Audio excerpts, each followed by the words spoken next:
अभिवादन।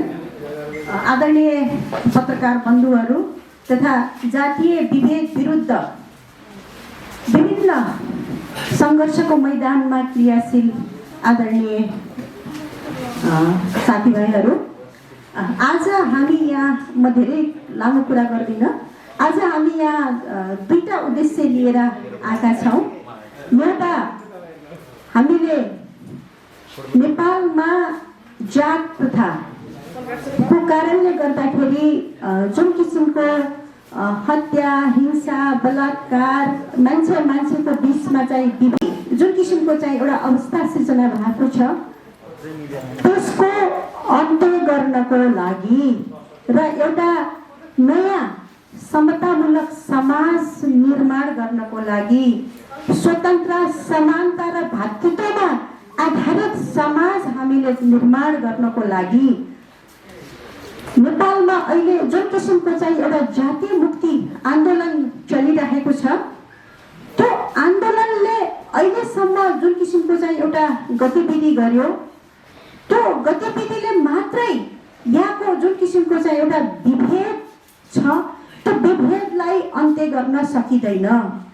अब नयाँ कोण, नयाँ दृष्टिकोणबाट हामी चाहिँ अगाडि बढ्नुपर्छ र त्यसमा चाहिँ हामी सम्पूर्ण यो जातको विरुद्धमा हामी सङ्घर्ष गर्ने जे जति पनि चाहिँ हामी चाहिँ यो समाजमा चाहिँ क्रियाशील छौँ, ती सम्पूर्ण मान्छेहरू चाहिँ हामी एकीकृत हुनुपर्छ र यहाँको राज्य सत्ता, जुन राज्य सत्ताले चाहिँ यो खालको यो जातीय विभेदलाई चाहिँ संस्थागत गरेको छ, संरक्षण गरेको छ र त्यसलाई चाहिँ प्रोत्साहन गरिरहेको छ भनेपछि यसको विरुद्धमा चाहिँ हामी आम शोषित पीडित जनताहरू, उत्पीडनमा परेका सम्पूर्ण जनताहरू र जातको विभेदको कारणले गर्दाखेरि जुन किसिमको चाहिँ एउटा असमानता, विभेदहरू चाहिँ समाजमा चाहिँ सिर्जना भएको छ र त्यसले समग्र समाजको उन्नति, प्रगति, समृद्धिमा चाहिँ बाधा हालिरहेको छ। त्यो कुराहरूलाई चाहिँ अन्त्य गर्दै एउटा नयाँ नेपाल निर्माण गर्नुको लागि सम्पूर्ण हामी यो विभेदको अन्त्य हुनुपर्छ, यो हिंसाको अन्त्य हुनुपर्छ भन्ने किसिमका सोच राख्ने व्यक्तिहरू चाहिँ कोही एउटा चाहिँ राष्ट्रिय स्तरको चाहिँ अलायन्स बन्नुपर्छ। अनि मात्रै हामीले चाहिँ यो समाजमा विद्यमान यो खालको चाहिँ कुरीति र कुसंस्कारहरूलाई अन्त्य गर्दै नयाँ नेपाल, समृद्ध नेपाल चाहिँ निर्माण गर्नुपर्छ भन्ने किसिमको सोच राखेर चाहिँ आज हामीले चाहिँ एउटा नयाँ किसिमको चाहिँ अलायन्स हामीले घोषणा गर्दैछौँ र त्यसपछि चाहिँ हामीले अहिले जुन एउटा जातको नाममा लामो समयसकिदेखि चाहिँ यो खालको चाहिँ सङ्घर्षमा चाहिँ हामी चाहिँ समर्पित भएर चाहिँ लागिरहेका छौँ, तर पीडितले चाहिँ अहिलेसम्म पनि न्याय पाउन नसकेको अवस्था छ। मुद्दा अदालतमा छ, आन्दोलन सङ्घर्षहरू भइरहेका छन्, तर अहिले हिजो त्यो घटना घट्दाखेरि जुन किसिमले चाहिँ हत्याराहरूलाई संरक्षण गर्ने काम जनार्दन शर्मा, नेकपाका नेता तथा अहिले भर्खरै मात्रै चाहिँ अर्थमन्त्री नियुक्त हुनुभएका जनार्दन शर्माले जुन किसिमले चाहिँ त्यहाँ रुकुम हत्याकाण्डमा संलग्न ती व्यक्तिहरूलाई चाहिँ इभन संसदमै उहाँले जुन किसिमले चाहिँ के अरे संरक्षण गरेर चाहिँ आफ्नो अभिव्यक्ति दिनुभयो र त्यही व्यक्ति उहाँको चाहिँ त्यही बेलादेखि नै हामीले विरोध गरिरहेका थियौँ कि एउटा चाहिँ के अरे राज्यको चाहिँ त्यस्तो निकायमा बसेको र यत्रो उत्पीडित वर्गको पक्षमा चाहिँ त्यत्रो चाहिँ 10 वर्षसम्म जनयुद्ध गरेको व्यक्तिले चाहिँ आफ्नै क्षेत्रमा त्यो किसिमको चाहिँ एउटा जघन्य अपराध सहितको चाहिँ घटना हुँदाखेरि चाहिँ त्यस्ता व्यक्तिहरू जो चाहिँ त्यो अपराधमा संलग्न छन्, ती व्यक्तिहरूलाई चाहिँ दण्डको कठघरामा, न्यायको कठघरामा चाहिँ उभ्याउनु पर्ने बेलामा उल्टो चाहिँ उहाँलाई, त्यस्ता व्यक्तिहरूलाई चाहिँ उहाँले संरक्षण गरेर जुन किसिमले चाहिँ ती व्यक्तिहरूलाई चाहिँ अहिले के अरे जेलमा हुँदै पनि अब ठुलो चाँडो चाहिँ उनीहरू चाहिँ छुट्ने अवस्थामा पुगेका छन्। फेरि तिनै जनार्दन अहिले चाहिँ अर्थमन्त्री जस्तो चाहिँ एउटा देशको गरिमामय पदमा चाहिँ र आम नेपालको चाहिँ एउटा विकासलाई चाहिँ एउटा महत्त्वपूर्ण चाहिँ योगदान दिने मन्त्रालयमा बस्दाखेरि फेरि कतै फेरि चाहिँ रुकुमको नरसंहारका चाहिँ जुन जिम्मेवार हत्याराहरू थिए, ती हत्याहरूलाई अझै पनि राज्यले दिनु हो कि त्यो व्यक्तिहरूलाई जतिसक्दो छिटो चाहिँ के अरे जेलबाट छुट्याएर फेरि चाहिँ आम जनतामा माथिको एक प्रकारको आतंक फैलाउने अवस्था सिर्जना हुने हो कि र सँगसँगै चाहिँ ती पीडितहरू हाम्रा साथीहरू चाहिँ हुकुम गएर चाहिँ ती पीडितका त्यो बिचरा हत्या भएका चाहिँ ती युवाहरूको परिवारलाई सोद्धाखेरि चाहिँ अब हाम्रो न्यायको आशा मर्यो भन्ने जुन किसिमको चाहिँ उहाँहरूले अभिव्यक्ति दिनुभएको छ त्यो अभिव्यक्तिले चाहिँ अब वास्तवमा चाहिँ हामी चुप लाएर बस्नु हुँदैन। हामीले चाहिँ आफ्नो तरिकाले चाहिँ एउटा विरोधको अभियान चलाउनुपर्छ र अर्थमन्त्री जनार्दनलाई र सबै नेकपालाई समेत पनि हामीले चाहिँ खबरदारी गर्नुपर्छ भनेर आज हामी चाहिँ यो दुईटा उद्देश्य लिएर चाहिँ हामी यहाँ उपस्थित भएका छौँ। र अब म ढिलो नगरिकन म यो अहिले यो जनार्दनको चाहिँ जुन किसिमको चाहिँ अहिले हामीले विरोध गरिरहेका छौँ त्यसमा चाहिँ अग्र पङ्क्तिमा रहेर हाम्रो दलवर्धन कामी चाहिँ यहाँ के अरे अहिले के अरे आन्दोलनमा अगाडि आइराख्नु भएको छ। उहाँको विरुद्धमा सशक्त रूपमा हामी पछाडि बसेर चाहिँ उहाँलाई हामीले सपोर्ट गरिरहेका छौँ र उहाँले सशक्त रूपमा चाहिँ अहिले जनार्दनको विरुद्धमा चाहिँ अहिले आवाज उठाइराख्नु भएको कारणले गर्दाखेरि उहाँलाई चाहिँ मैले अहिलेको यो आजको यो जनार्दनको विरुद्धमा उहाँले किन त्यो खालको चाहिँ आवाज उठाइराख्नु भन्ने सम्बन्धमा चाहिँ उहाँका चाहिँ भनाइहरू चाहिँ राखिदिनु हुन म अनुरोध गर्दछु।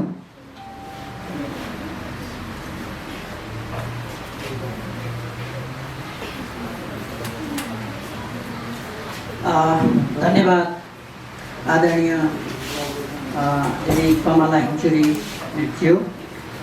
यो आज यो पत्रकार सम्मेलनमा सहभागी पत्रकार महोदय, उपस्थित आदरणीय दाजुभाइ तथा दिदीबहिनीहरू, यो पत्रकार सम्मेलन गर्न अर्थात् जनार्दन शर्मा नवनियुक्त चाहिँ अर्थमन्त्री जनार्दन शर्माको विरुद्ध किन आन्दोलन गर्न पर्यो र किन लाग्नु पर्यो भन्ने कुरामा हामी आम न्यायप्रेमी जनसमुदाय एक टिक्का छौँ।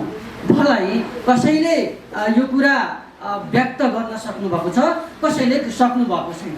पीडा महसुस गर्नुभएको छ तर खुलेर चाहिँ उहाँहरू लाग्न सक्नुभएको छैन। तर जनार्दन शर्मा एक अपराधी चाहिँ 6जना जातीय नरसंहार गरेर मारिएका चाहिँ हरूमाथि अन्यायपूर्ण तरिकाले चाहिँ जो विभेदकारी हत्याराहरूको पक्षमा रहेर बोल्नु भएको जुन विषय अघि आदरणीय दिदी कमला हिमचुरीज्यूले पनि उठाइसक्नु भएको छ।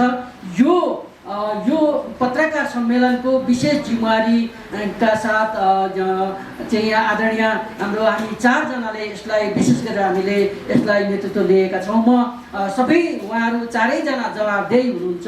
म आदरणीय चन्द्रेश्वर दासज्यूलाई म यहाँ अगाडि आइदिनु अनुरोध गर्दछु। यहाँ अगाडि बस्दिनुहोस्, किनभने पत्रकार साथीहरूले चाहिँ केही प्रश्नहरू पनि सोध्नु हुने भएकोले त्यसको जवाब दिनुपर्ने भएकोले हामीलाई यो मञ्चमा बस्न लायक छैनौँ, किनभने यो राज्यले हामीलाई अछुत बनाइरहेको छ। तर पनि हामी जवाबदेही हुनु परेको कारणले हामी यहाँ बसिरहेका छौँ। आदरणीय दाई चन्द्रेश्वर दाई, कमला हिमचुरी, त्यसै गरेर डाक्टर चाहिँ मित्र परियारज्यू यहाँ आइदिनु हुन म अनुरोध गर्दछु। यहाँ अगाडि आइदिनुहोस्।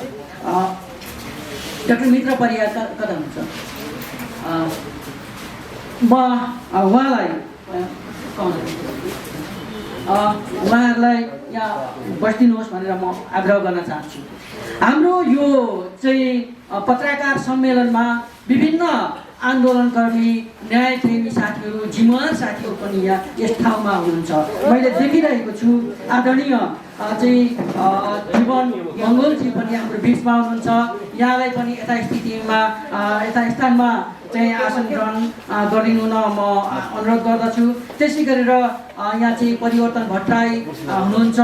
त्यसै गरेर हाम्रो चाहिँ दलित मुक्ति आन्दोलनका एकजना सशक्त चाहिँ हस्ती भनौँ, पत्रकार, सामाजिक अभियन्ता आदरणीय चाहिँ स्वरूप सुनार पनि मैले यहाँ देखिरहेको छु। उहाँलाई पनि यथा स्थानमा चाहिँ आसन ग्रहण गरिदिनु हुन अनुरोध गर्दछु। त्यसै गरेर अन्य धेरै व्यक्तित्वहरू यहाँ अगाडि मैले देखिरहेको छु। उहाँलाई पनि सम्पूर्ण साथीहरूलाई यहाँ चाहिँ दलित मुक्ति अभियानका जुझारु युवा साथी विनोद विश्वकर्मा पनि हाम्रो बिचमा हुनुहुन्छ। उहाँलाई पनि यथा स्थानमा बसिदिनु हुन म हार्दिक अनुरोध गर्दछु। साथै आदरणीय साथीहरू, आज हामी यहाँहरू सबैलाई म हार्दिक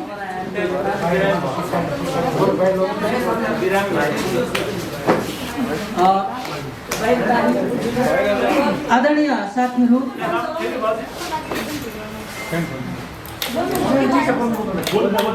आदरणीय साथीहरू, म अब चाहिँ यो पत्रकार सम्मेलनमा चाहिँ यो प्रेस विज्ञप्ति म यहाँको बिचमा पढ्न चाहन्छु।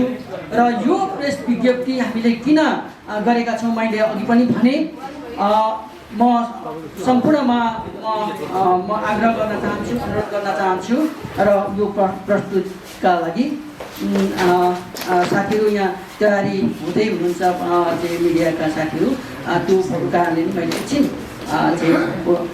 वेट गर्न चाहन्छु। म आदरणीय साथीहरू, हामी अत्यन्तै लज्जित छौँ, हामी अत्यन्तै मर्माहत छौँ। हामी देशका करिब 70-75 लाख चाहिँ दलित बनाइएका शिल्पी समुदाय अहिले अत्यन्तै अपमानित र मर्माहत छौँ। 6 जना हाम्रा नवराज लगायतका हाम्रा युवा भाइहरू प्रेम गरेको कारण नवराज बिका एउटा चाहिँ दलित बनाइएको शिल्पी समुदायका एकजना युवाले चाहिँ ठकुरीको छोरीलाई प्रेम गर्छन् र ठकुरीको छोरीले प्रेम गर्छन्। ठकुरीको छोरीले मलाई लिन आऊ भन्छन् र एउटा विश्वकर्माका छोराले आफ्नो प्रेमिका आफ्नो साथी सहित लिन जान्छन्। तर तथाकथित उच्च अहङ्कारवादीहरूले ती 6 जना लगायतका चाहिँ भाइहरूलाई लखेड्छन्, कुट्छन् र नवराज लगायतका 6 जना भाइहरू निर्मम तरिकाले हत्या गरेर मारिन्छ अनि चाहिँ डोरीले बाँधेर फालिन्छ। अनि यो राज्य सत्तामा रहेका जनार्दन शर्माहरू जस्ता कुख्यात अपराधीको संरक्षकहरूले फेरि पनि ती हत्याराहरूको संरक्षण गर्न एउटा सदनमा एकजना संसदले बोल्न पाउने प्रक्रियालाई मिचेर सत्ता र शक्तिको दम्भ देखाएर अत्यन्तै अपमानित ढङ्गले ती हत्याराहरूको संरक्षण गर्छ। आज तिनै व्यक्ति फेरि देशको अर्थमन्त्री जस्तो गरिमामय ठाउँमा नियुक्ति हुन्छ। यसकारण आज हामी 70-75 लाख समुदाय मर्माहत भएका छौँ भने आम न्यायप्रेमी जनसमुदायहरू सबै लज्जित हुनु परेको छ। तसर्थ अब म ढिला नगरी यो प्रेस विज्ञप्ति म वाचन गर्न चाहन्छु। जातीय विभेद विरुद्ध राष्ट्रिय अलायन्स, जो हामीले यो अलायन्सबाट हामीले पत्रकार सम्मेलन गरिरहेका छौँ।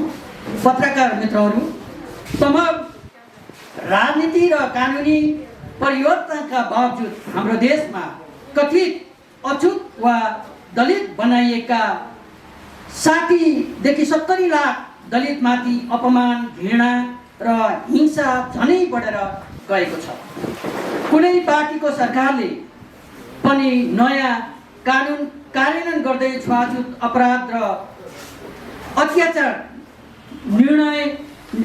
नियन्त्रण गर्ने हेतु ठोस कदम चालेको देखिँदैन। उल्टै जातीय हिंसामा संलग्न अपराधी संरक्षण गर्ने र पीडितलाई न्यायबाट वञ्चित गर्ने खेदजन्य हरकत राज्यको तर्फबाट पटक पटक भइरहेको अवस्थामा कानुनी राज्य कमजोर भएको मात्रै होइन, दलित समुदायमा चरम निराशा र विद्रोहको भावना फैलिएको छ। गत साल पश्चिम रुकुम सोती गाउँमा अन्तर्जातीय विवाहको न्युमा 3 गाउँका कथित उच्च जातिहरूले लखेटी चरम यातना दिएर नवराज विक र उनका 5 जना साथीहरूलाई मारेर भेरी नदीमा फ्याँकिदिए।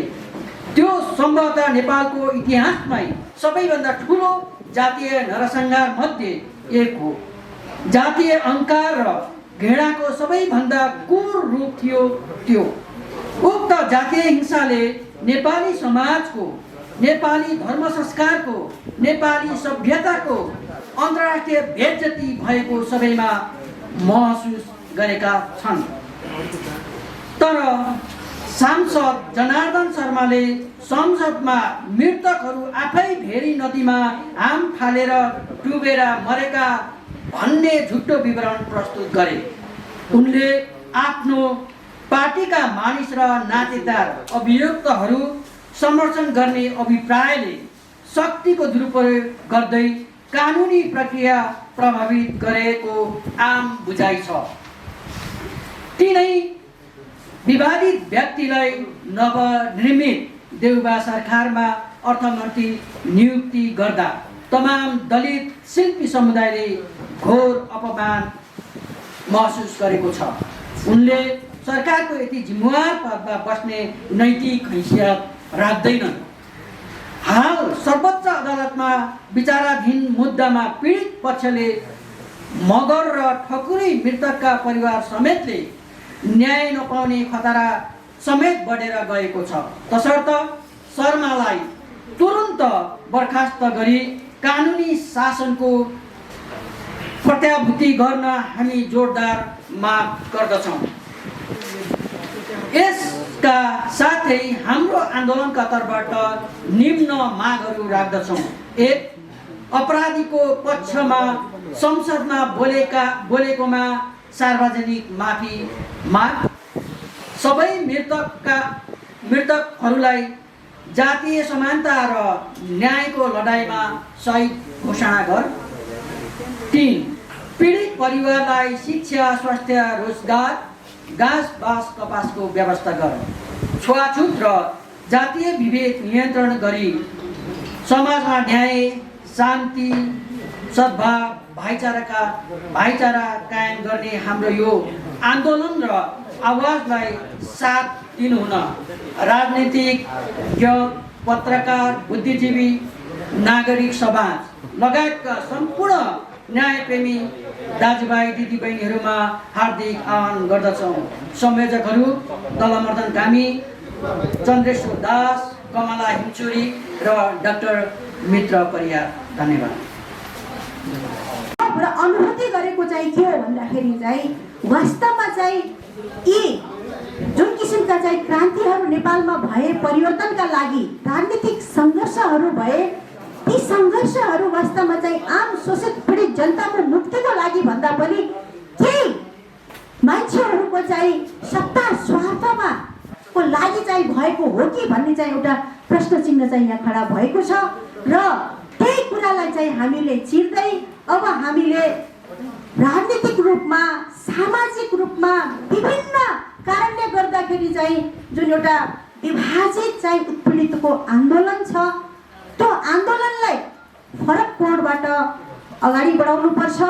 फरक कोणबाट चाहिँ यसको चाहिँ नेतृत्वको विकास हुनुपर्छ र आम जनताहरू अहिले जो विभिन्न तरिकाले चाहिँ यो जातीय विभेदको विरुद्धमा, मानव अधिकारको विरुद्धमा, समानता, स्वतन्त्रता र भक्तित्वको चाहिँ एउटा परिकल्पना गरेर जुन किसिमले चाहिँ हामी आन्दोलनमा क्रियाशील छौँ, ती सम्पूर्ण व्यक्तिहरू, सम्पूर्ण सङ्घ-संस्थाहरू एकजुट जबसम्म हामी हुन सक्दैनौँ तबसम्म चाहिँ हामी चाहिँ यो सत्ता र शक्तिको विरुद्ध चाहिँ हामी लड्न सक्दैनौँ भन्ने किसिमको एउटा सोचको कारणले गर्दाखेरि नै आज हामी चाहिँ यहाँ तपाईँहरू समक्ष यसरी चाहिँ हामी उपस्थित भएका छौँ। हामीले एउटा नयाँ किसिमको पहल गरिरहेका छौँ। अहिले हामीले केही व्यक्तिहरूको चाहिँ सरसल्लाह छलफलबाट चाहिँ अहिले हामीले यो अभियानलाई चाहिँ हामीले सुरु गरेका छौँ भने आगामी दिनमा जे पनि मुक्तिकामी जनताहरू हामी छौँ, जसले चाहिँ यो देशमा चाहिँ यो जात प्रथाको कारणले गर्दाखेरि नै चाहिँ जुन किसिमको चाहिँ एउटा समाजमा विभाजन छ, यतिसम्म कि हामीले हेर्दाखेरि चाहिँ जात प्रथाको कारणले गर्दाखेरि दलित अथवा चाहिँ गैर दलित अथवा छुट अथवा चाहिँ अछुत भन्ने कुरा चाहिँ विभाजन चाहिँ देखेका छौँ, तर त्यति मात्रै छैन। छुटहरूकै बिचमा अथवा चाहिँ गैर दलितहरूकै बिचमा पनि ठुलो खाडल छ, बाहुन क्षेत्रको बिचमा खाडल छ, जनजातिहरूको बिचमा खाडल छ, दलितकै बिचमा पनि खाडल छ। यो सम्पूर्ण खाडललाई चाहिँ जबसम्म चाहिँ हामीले मेट्न सक्दैनौँ तबसम्म चाहिँ हामीले चाहिँ यो उत्पीडितको आन्दोलनहरूलाई चाहिँ एउटा मुक्तिको मार्गमा अगाडि बढाउन सक्दैनौँ। र यो जातको विरुद्धको आन्दोलन नै हाम्रो अगाडि बढ्नुपर्छ र हाम्रो लडाइँ भन्ने कुरा चाहिँ आत्मसम्मानको लागि हो, न कि चाहिँ हामीले भने जस्तो अहिले चाहिँ राज्य सत्तामा मात्रै पुगेर मात्रै पनि यो समस्या समाधान हुँदैन भन्ने कुरा त हामीले देखिसकेका छौँ। त्यो कारणले गर्दाखेरि अहिले चाहिँ यो हामीले यो जुन अलायन्स हामीले निर्माण गरेका छौँ त्यो अलायन्सको चाहिँ निर्माण गर्नुको उद्देश्य के हो भन्ने सम्बन्धमा चाहिँ आफ्ना भनाइहरू राखिदिनु हुन म चन्द्रेश्वर दासजीलाई चाहिँ म हार्दिक अनुरोध गर्दछु। धन्यवाद।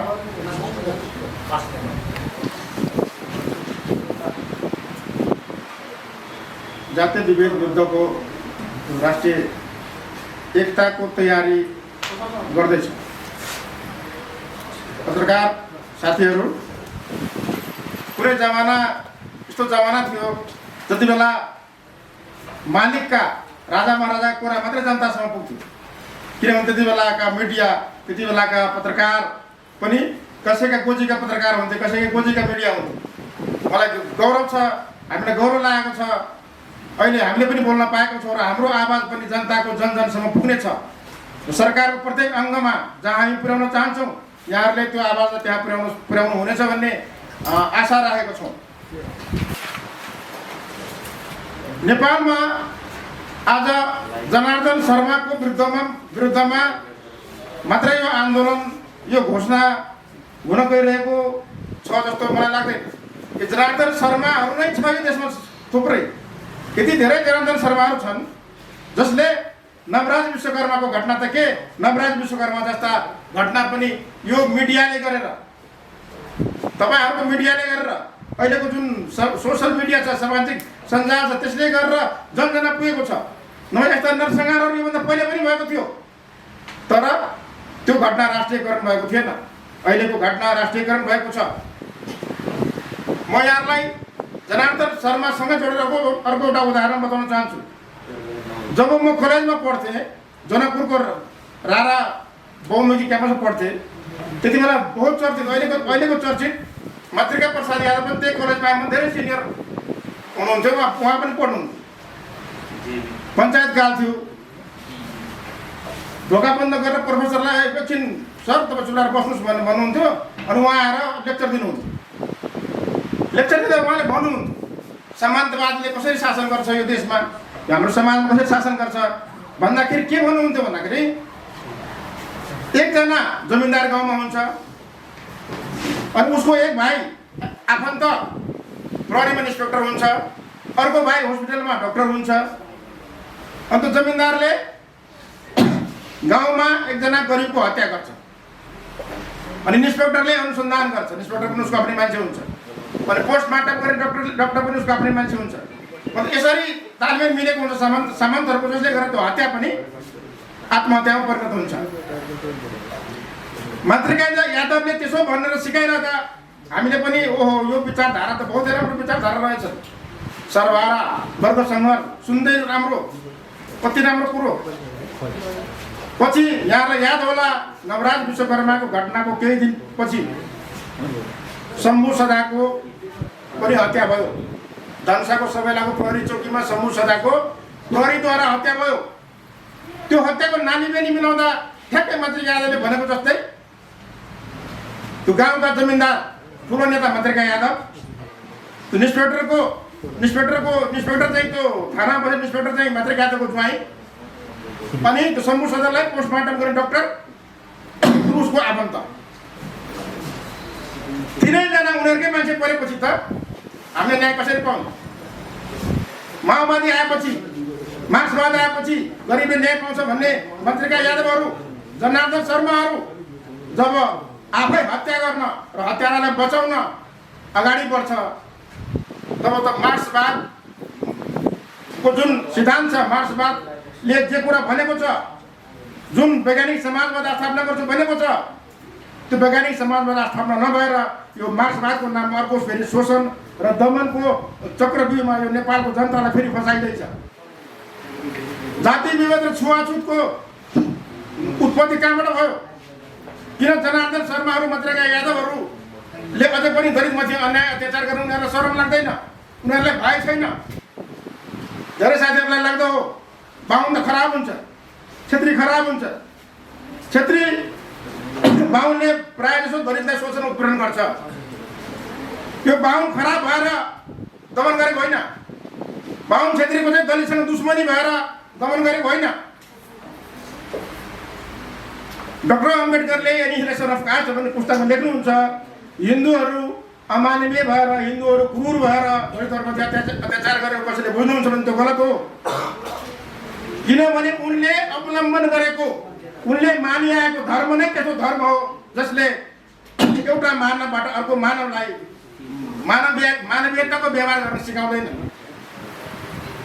यदि कोही रामका अनुयायी छन् भने, मैले धेरै भन्नु नपर्ला, रामका अनुयायी छ भने रामले सम्मुखलाई शिक्षा ग्रहणको आरोपमा हत्या गरिदिएको थियो।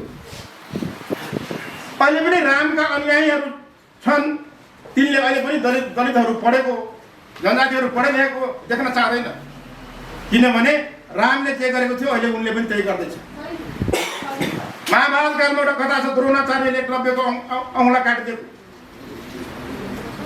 यदि अहिले पनि कुनै दलित र शूद्र आदिवासी जनजाति यदि कोहीसँग पनि त्यस्तो व्यवहार हुन्छ भने यो बुझ्नु, यो समाजमा अहिले पनि द्रोणाचार्यहरू जिउँदैछ। जबसम्म त्यो द्रोणाचार्यहरू जिउँदै रहन्छ तबसम्म यो दलितको औँला काटिरहन्छ, जनजातिको औँला काटिरहन्छ, सम्मुखहरूको हत्या भइरहन्छ। साथीहरू, समय सीमा पनि हाम्रो कम रहेकोले म धेरै कुरो नभनिकन यो भन्न चाहन्छु, जनार्दन शर्मा हत्याराको संरक्षक भएर मन्त्री बनिसक्यो, मात्रैका यादव मन्त्री बन्ने क्रममा छन्। म चाहन्छु यस्ता हत्याराहरूलाई, हत्याराको संरक्षकहरूलाई यसरी मन्त्री बनाउँदै पुरस्कृत गर्दै जाने हो भने यो देशमा दलितहरू पनि त्यही पार्टीका सदस्यहरू कसरी बनेर बस्ने, यही राज्यका नागरिक कसरी भएर बस्ने? जुन राज्यमा दलितलाई हत्या हिंसा गर्नेहरूलाई मन्त्री जस्तो गरिमामय पदमा राखेर विश्वकर्मालाई मन्त्री बन्नुहुन्छ, आउनु शपथ ग्रहण छ भनेर बोलायो। दोबाटै विश्वकर्मा बाटोमा आउँदा आउँदै अर्को एकजना व्यापारीलाई मन्त्री बनाइयो भने हाम्रो इज्जतको ख्याल नसरे कसैलाई? यी पनि मान्छे हुन् र मानव समाजमा अमानवीय बनाएर राखिदिएको छ हामीलाई। हामी चाहन्छौँ हामी मानव बन्नतर्फ अग्रसर छौँ र मानव बनेर देखाउँछौँ। यदि राज्यले हामीसँग यस्तै व्यवहार गर्छ भने यो संसारको इतिहासले भनेको छ, उत्पीडितहरू सधैँ जिन्दाबाद मुर्दाबाद मात्रै गर्दैन, कहिले खुकुरीहरू पनि जिन्दाबाद मुर्दाबाद गर्छ, कहिले बन्दुक पड्काउने पनि साहस राख्दछ। यदि त्यो दिन आयो भने र त्यो भयो भने त्यसको सम्पूर्ण जिम्मेवार यो राज्यले लिनुपर्छ। धन्यवाद। र जबसम्म चाहिँ यो आर्थिक सत्ता को रूपमा चाहिँ समाजमा दुई वर्ग रहिरहन्छ तबसम्म चाहिँ उत्पीडित वर्गले चाहिँ न्याय पाउँदैन। त्यसले गर्दाखेरि चाहिँ सामन्तवाद, पुँजीवादको विरुद्धमा चाहिँ सर्वहारा वर्ग लड्नुपर्छ र सर्वहारा वर्गले आफ्नो अधिनायकत्व स्थापित गरिसकेपछि मात्र चाहिँ मुक्ति पाउँछ भनेर जुन किसिमको चाहिँ स्कुलिङ गरियो वास्तवमा चाहिँ त्यो पर्याप्त रहेनछ। यहाँको दक्षिण एसियाको जुन किसिमको चाहिँ एउटा जातिवादी संरचना छ त्यो संरचनालाई चाहिँ भत्काउनको लागि केवल चाहिँ वर्गीय मुक्तिको आन्दोलन मात्रै चाहिँ पर्याप्त रहेनछ भन्ने कुरा चाहिँ अहिले स्पष्ट भएको सन्दर्भमा हामीले यही दक्षिण एसियामै विकास भएको जातिवादको विरुद्धमा चाहिँ स्थापित जुन किसिमको दर्शन छ, जुन किसिमको सिद्धान्त छ, त्यो सिद्धान्तलाई चाहिँ हामीले अंगीकार गरेर मात्रै सबैभन्दा पहिला चाहिँ यहाँ जुन किसिमको चाहिँ एउटा जातको चाहिँ कारणले गर्दाखेरि हुने विभेद छ, असमानता छ, तबसम्म चाहिँ त्यो असमानतालाई हामीले अन्त्य गर्न सक्दैनौँ। तबसम्म चाहिँ वर्गीय मुक्ति आन्दोलन चाहिँ सम्भव चाहिँ छैन भन्ने कुरा हामी एउटा निष्कर्षमा पुगेका छौँ र हाम्रो वास्तवमा भन्ने हो भने केवल चाहिँ एउटा धनी हुने खाने मान्छे मात्रै चाहिँ हाम्रो दुश्मन रहेनछ। हाम्रो वास्तविक दुश्मन भनेको त यहाँको जातिवादी संरचना जुन धर्मको नाममा चाहिँ यो समाजमा लादिएको छ, त्यो संरचना नै चाहिँ हाम्रो प्रधान दुश्मन हो। र हाम्रो प्रधान दुश्मन भनेको चाहिँ हिन्दू ब्राह्मणवादको जगमा टेकेको चाहिँ राजनीतिक जुन सत्ता छ, त्यो सत्ता नै चाहिँ हाम्रो प्रधान दुश्मन हो भन्ने कुरा चाहिँ हामीले पहिचान गरेर जबसम्म चाहिँ यो जातको चाहिँ हामीले अन्त्य गर्न सक्दैनौँ, जबसम्म चाहिँ एउटा यो जातको चाहिँ मानसिकताबाट चाहिँ हामी बाहिर आउन सक्दैनौँ, हामी सबै मानव हौँ र मानव भन्ने कुरा चाहिँ एउटै हो भन्ने किसिमको जबसम्म चाहिँ हामीमा त्यो खालको चाहिँ सोचको चाहिँ विकास हुँदैन, तबसम्म चाहिँ यो दक्षिण एसियाको हामीले चाहिँ केवल चाहिँ एउटा उत्पन्न परेको जातीय समुदायलाई मात्रै हामीले यहाँ चाहिँ केन्द्रित गर्न हामीले खोजिरहेका छैनौँ। हो, हाम्रो प्राथमिकता हो जो उत्पन्न परेको छ त्यसको चाहिँ पक्षमा चाहिँ हामी बोल्नु त्यो स्वाभाविक कुरा हो। तर सँगसँगै चाहिँ सिङ्गो जातको संरचनालाई नै अन्त्य गर्नुपर्छ भन्ने किसिमको सोचको कारणले गर्दाखेरि नै आज हामी तपाईँहरूको समक्ष हामी उपस्थित भएको छ। यही सन्दर्भलाई लिएर यो अलायन्सको निर्माण के कारण गरिएको भन्ने सम्बन्धमा र हाम्रा चाहिँ आगामी योजनाहरू के हुन् भन्ने सम्बन्धमा चाहिँ आफ्नो भनाइहरू राखिदिनु हुन म अक्सफोर्ड युनिभर्सिटीका उत्पादन र आज उहाँले आफ्ना सम्पूर्ण अन्तर्राष्ट्रिय स्तरमा उहाँले जुन किसिमको चाहिँ एउटा युनिभर्सिटी एकाडेमिक लेभलमा जुन किसिमको चाहिँ एउटा सम्मान इज्जत पाइराख्नु भएको थियो, स्थान पाइराख्नु भएको थियो, सम्पूर्ण कुरालाई त्यागेर नेपालको चाहिँ एउटा जातीय मुक्ति आन्दोलनमा चाहिँ मेरो केही भूमिका हुन सक्छ, मैले चाहिँ के योगदान गर्न सक्छु भनेर चाहिँ अहिले नेपालको धरतीमा आएर यो विभेदको विरुद्ध आफूलाई चाहिँ एउटा अग्र पंक्तिमा राखेर जुन किसिमले अगाडि बढ्ने प्रयास गरिराख्नु भएको छ, त्यही व्यक्तित्वलाई चाहिँ म तपाईँहरूको समक्ष प्रस्तुत गर्दैछु। डाक्टर मित्र परियार दमाईकै छोरो हो, दमाईको छोरोबाट मान्छे बन्न सकिन्छ भनेर मात्रै आएको, ठुलो केही पनि होइन। र मैले अस्ट्रेलियाबाट पिएचडी गरेको हो, तर अनुभवका आधारमा उहाँहरू डबल पिएचडी हुनुहुन्छ। उहाँहरूसँग म काम गर्न पाउँदाखेरि ज्यादै खुसी छु। तपाईँहरूलाई लाग्दो यो खास गरी यो नवराज विखको हत्यापछि एउटा पछि अर्को अभियान अभियान अभियान भनेर फैलिया छन्। कोही फेसबुकमा सीमित छन्, केही नोइज आएको, कोही फेसबुकमा सीमित छन्, कोही भनौँ न ग्राउन्डमा पनि केही काम गरिरहनु भएको छ। तर हामीले यो अलायन्स भनेर के खोलेको, कहाँ खोलेको, किन, तपाईँहरूलाई म मसला पनि दिन्छु है लेख्ने पनि। अब यहाँ हेर्नुभयो भने चिन्नुहुन्छ कमला हेर्चुर र दलवर्धन कामी, उहाँहरू जसपाको मान्छे हो नि, थाहा छ जसपाको। उहाँ त अहिले त खुट्टा उचाल्दा मन्त्रीको पदको लागि बाबुराम भट्टराई र उपेन्द्र यादव कहाँ चाहिँ पुरै पाउ मल्न जानुपर्ने मान्छे यहाँ आएर यस्तो कुरा गर्दै हुनुहुन्छ, सायद पद पनि पाउनुहुन्न होला बाहिर दिने। यस्तै मान्छे खोजेको हो मैले। हाम्रै मान्छे के हो भनेदेखि जस्तै म भनौँ न, मेरो पढाइअनुसार योजना आयोगमा उपाध्यक्ष खाने हो कि अथवा के अरे एउटा चाहिँ सहायक मन्त्री पनि हालिदिन्छ कि अथवा राजदूत बनाइदिन्छ कि भनेर कल्पना गर्ने हो भने मैले के गर्नु पर्यो, एउटा पार्टीमा छ नेपाली, त्यो नेपाली समाजको चिन्ह अझै बाँकी भएको व्यक्तित्व भएर मैले भनेको। त हामीले यो किन निर्माण गऱ्यौँ भने अहिले चाहिँ हामीले मात्रै 4 जना बसेर इनिसिएट मात्रै गरे हो, त्यहाँभित्र सबै अटाउँछन् जो अलिकति धर्म संस्कारमा पनि व्यथा छ है भनेर भन्न सक्ने क्या, मुटु लुकाएर भए पनि मुटुमा ढुङ्गा राखेर पनि त्यति भन्न सक्ने मान्छे।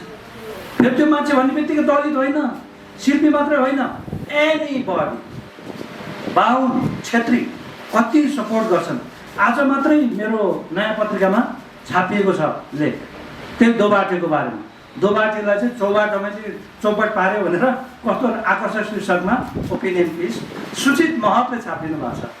मैले जस्तो विचार राखे पनि सुचित महत पनि त बाहुन कि छेत्री बाहुन होइन, यति सपोर्ट गर्छन्। फोन गरेर यसरी मिलाओस्, तपाईँले नयाँ विचार ल्याउँदै हुनुहुन्छ, अब नयाँ चिज केही हुन्छ क्या अरे। रूपा सुनारको केसपछि आन्दोलन उल्लासको थियो, तपाईँहरूको तर आगो लागेन नि त। उहाँले सलाई कोरेको आगो त लाग्दै लागेन। तपाईँहरू कति चिसा, तपाईँहरूले अगुवाई गरे पो हामी पनि पछाडि लाग्थ्यौँ। हामीले टेवा दिँदा दिँदै पनि जति लेखे पनि हुँदैन भनेर नयाँ पत्रिका साथी भनिरहनु। कान्तिपुरमा त्यस्तै होइन। भलै त्यो राष्ट्रिय मिडिया सत्ताकै वरिपरि घुमेको भए तापनि, भलै तपाईँहरू नआइदिए भए हाम्रो आवाज पनि पुग्थेन, हाम्रो सर म्याडमहरूले भन्नुभयो जस्तै।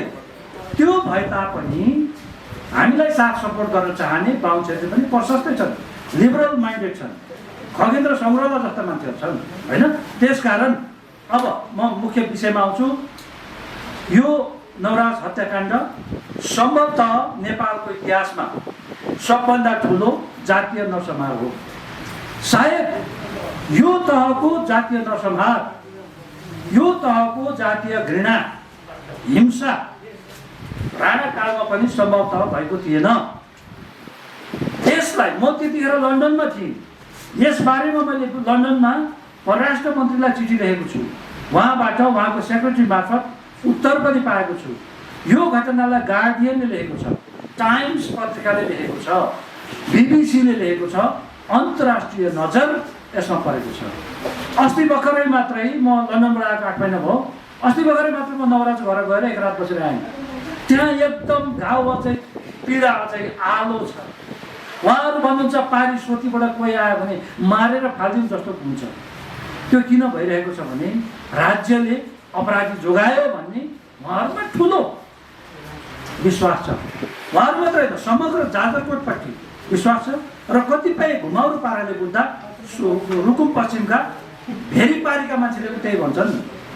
त त्यो भइरहेको बेलामा हामीलाई त्यो लेभलको हिंसा गर्ने, हाम्रो मान्छेलाई फगत जातीय विवेकको आधारमा के अरे अन्तर्जातीय बिहा गरेको न्युमा त्यो तहको अन्डकोष घोटी घोटी उनीहरूलाई चाहिँ अब के अरे चरम यातना दिएर मारेर भेरीमा फाल्ने। त्यसमा फेरि के छ, जात व्यवस्थाले दलितलाई मात्र हिट गर्दो रहन्छ। मगर साथी पनि पऱ्यो बिचरा, उसको दाइ यति एङ्ग्री छ, यति एङ्ग्री छ, अहिले गएर भेट्नु होला। त्यस्तै ठकुरी सबै गरी खाने, बालुवा चालेर खाने तल्लो वर्गका। अनि तिनका विरुद्ध जो व्यक्तिले राज्य सत्ता लगाएर त्यो रिपोर्टै बिगारेर, त्यो पोस्टमार्टमको रिपोर्टै बिगारेर अन्यमा पारेर र प्रमुख अभियुक्तहरूलाई छुटाइसकेका छ। फेरि कतिपय त झुटा गलत भनौँ न, एउटा आश्वासन दिएर तिम्रो परिवार हेरिदिन्छु भनेर गलत मान्छेलाई हिरासतमा राखेको छ। तपाईँलाई यसो गरेर कति ज्ञान छ, 23 जना अझै पनि हिरासतमा छ। सर्वोच्चमा केस छ, तर प्रहरीको रिपोर्ट र पोस्टमार्टम यति फितलो छ कि सायद सर्वोच्चले पनि भेरी नदीले नै बगा हो, कुनै गाउँले कुट्या होइन भन्नेवाला छ जस्तो मलाई लाग्छ। तर यो कुरा सर्वोच्चले पनि, न्यायालयले पनि बुझ्नुपर्छ कि उहाँहरूको भर्डिक्ट सारा दुनियाँले बुझेको चिज, देश र दुनियाँले बुझेको चिजमा उहाँले न्याय गर्न सक्नु भएन भने न्यायालय पनि दोषी ठहरिन सक्छ। हरेक संसारमा, हरेक ठाउँमा कुनै पनि क्रान्ति हुँदा, कुनै पनि सामाजिक रिफर्मको लागि अदालतको भर्डिक्ट, अदालतले मात्रै चाहिँ पेपर, प्रहरीको रिपोर्ट, सरकारी वकिलको रिपोर्टमा मात्रै भर नपरेर जनमानसमा के छ, त्यसले समाजमा भोलि विद्रोहको सिर्जना गर्न सक्छ कि सक्दैन भन्ने कुराहरू याद गरेर न्यायाधीशहरूले न्याय दिनुहुनेछ भन्ने पनि म कामना गर्न चाहन्छु। र ओलीलाई त फालियो, अधिनायकवाद चाहिँ ऊ अन्त्य भयो। अब चाहिँ के भन्छ, चाहिँ कानुनको शासन प्रादुर्भाव भयो, संसद फेरि बिउतियो, त्यस्तै गरी संविधान पनि सक्रिय भयो भन्ने। अनि हाम्रो हकमा चाहिँ संविधान सक्रिय हुँदैन। जो मान्छेमाथि त्यत्रो चाहिँ आशंका गरेको छ हामीले त्यसैलाई सबभन्दा महत्त्वपूर्ण जिम्मेवारी दिएर प्रचण्डजीले र माओवादीले गर्न खोजे के, हामीलाई अपमान गरेको, हामीलाई के गर्न खोज्नु भएको, श्री शेरबहादुर देउवाले पनि बुझ्नु पर्यो र हाम्रो चाहिँ प्रचण्डजीले पनि बुझ्नु पर्यो। तपाईँहरूले हामीलाई विद्रोह गर भने हो, बम बोक भने हो, बन्दुक बोक भने हो, सबै तपाईँहरूको पछि लाग्ने मात्रै छ त। सानो पदको लोभमा तपाईँहरूले कालोलाई सेतो, सेतोलाई कालो भनेर सुन्ने मान्छे मात्र छ त। यदि होइन भनेदेखि हेर्नुहोस्, धेरै चरम रूपमा मान्छेमा निराशा विद्रोहको भावना फैलेको छ। म लन्डनमा बस्दा नै सयौँ युवाहरूले भन्नुहुन्थ्यो आदेश मात्र दिनुहोस्, हामी बम ल्याएर पड्काउँछौँ, खुकुरीले छप्काउँछौँ भन्थ्यो। त्यो दिन नहोस्। जब राज्यले नै अपराधी उम्काउँछ भने, जब हाम्रो हकमा मनुको शासन अन्तर्गत मुलुकी ऐन जस्तै मनुस्मृतिले बताए जस्तै आफूभन्दा उपल्लो जातको मनुस्मृतिमा के भन्छ भने तपाईँलाई कतिको थाहा छ? यदि शूद्रले उपल्लो चोखो जातलाई जातको महिलासँग सहवास गर्यो भने त्यसको लिङ्ग काट्नु, त्यसलाई हत्या गर्नु, त्यसको सम्पत्ति जफत गर्नु भन्ने छ। नेपालमा नवराज केस लगायत विभिन्न केसमा कुन कानुन लागू भएको छ त? 72 सालको संविधान लागू छ कि मनुको शासन लागू छ?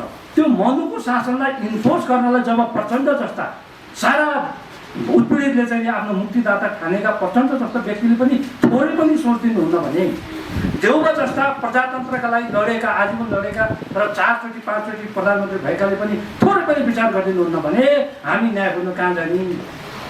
हामी कहाँ जाने? हामी विद्रोह बाहेक हाम्रो के विकल्प छ? त्यसकारण यदि यो देशमा विद्रोह नहोस्, 60-70 लाख दलितलाई सधैँ अछुत बनाएर, सधैँ हिंसा, हत्या, आतंक, अपमान, घृणाको शिकार बनाएर मुलुक चल्दैन, शान्ति र समृद्धि हुँदैन। यो कुरा साराले बुझ्नु पर्यो। यो मैले आह्वान गर्न चाहे तपाईँहरूलाई। सम्पूर्ण साथीहरू आइदिनु भयो। अघि चन्द्रशेखर दासजीले भन्नुभयो जस्तै राष्ट्रिय मिडियाले त्यति महत्त्व नदिए तापनि अहिले हाम्रो घर घरमा मिडिया भएको छ। यो चाहिँ ग्रासरुट लेभलका हाम्रो आफ्नै मान्छेका मिडिया भएको हुनाले बल्ल हाम्रो आवाज जसो तसो घर दैलो पुगिरहेको छ। सम्पूर्णलाई म एकदमै धन्यवाद दिँदै बिदा हुन्छु अहिलेलाई। नमस्कार। पक्षलाई र उनकै गाउँको लागि सोध्नुहोस्, हर हदगण्डा अपनाएर त्यो अपराधीहरूलाई बचाउने, धेरै नदीलाई दोष दिने र अपराधी उम्काउने काममा उहाँले अहम भूमिका खेल्नु भएको भन्ने चाहिँ सारा जाजरकोट, त्यो चाहिँ पश्चिम रुकुम लगायत त्योसँग संलग्न वकिल, त्यो घटनासँग संलग्न वकिल, पत्रकार जसलाई पनि सोध्नुहोस्, अलिकति हिम्मत भएको मान्छे त्यो बोल्छ। अलि लगभग काम छ नलग्ने त्यो आफै ठाउँमा छ होइन। र मन्त्री किन बोलेन त भने यसमा पनि हाम्रो यो अलायन्स बनाउनु परेको कारण पनि त्यही हो। जब अब केही गर्नु पर्यो भने मन्त्री के अरे पार्टीमा लाग्नै पर्ने। पार्टीमा लागेपछि चाहिँ मैले अघि भने म पार्टीमा छु र मैले चाहिँ राजदूत बन्ने आशा अपेक्षा गरेको छु भने 2-4 पैसा भित्ति पनि प्रभुलाई चढाउनै पर्यो। र मेरै बहिनीलाई रेप गरेर मारेर फाले पनि जनार्दन शर्माले चुप भनेपछि लक कामेर चुप लाग्नु पर्यो व्यक्तिगत स्वार्थका लागि। यो दलितको लुकाएको छैन, हामीले ठुलो समस्या छ। यसलाई पनि चिर्दै त्यो पार्टीको व्यक्तिगत स्वार्थभन्दा अलिकति एक स्टेप माथि हुन्न दिदीले भने जस्तै। र खालि म मार्क्सवादी तिमी चाहिँ बिपीवादी भएर झगडा गर्ने, आखिर त देखियो त सत्तामा माथि त जसलाई मिलाएर जसरी हुँदो रहेछ होइन। एकदम बाम मिलेर आफू लडेर फेरि चरम दक्षिणपन्थी देउवालाई ल्याउँदा पनि हुँदो रहेछ। फेरि भोलि के हुन्छ थाहा छैन होइन। भनेपछि त्यहाँ त्यस्तो हुने हाम्रा दलित साथीहरू चाहिँ चुप, त्यो पृष्ठले चुप भन्छ, चुप लाग्ने जुन संस्कार छ एकदम सही भन्नुभयो हजुरले, त्यसलाई हामी चिर्न चाहन्छौँ। तपाईँ जस्तो विद्वान मान्छे, अब मैले एउटा प्रश्न मात्र यहाँ गरेँ। दलित भनिराख्नु भएको छ, बिचमा शिल्पी पनि भनिराख्नु भएको छ। दलित हो या शिल्पी हो, दलितको जुन परिभाषालाई यहाँले कसरी स्वीकार्नु भएको छ? तपाईँको परिभाषा, तपाईँको जुन अरूले गर्ने व्यवहार तपाईँको परिचय हुनसक्छ अथवा तपाईँको कर्मले तपाईँको परिचय हुनसक्छ, के हो? हजुर त्यो दलित भन्ने कि शिल्पी भन्ने कि अथवा अछुतै भन्ने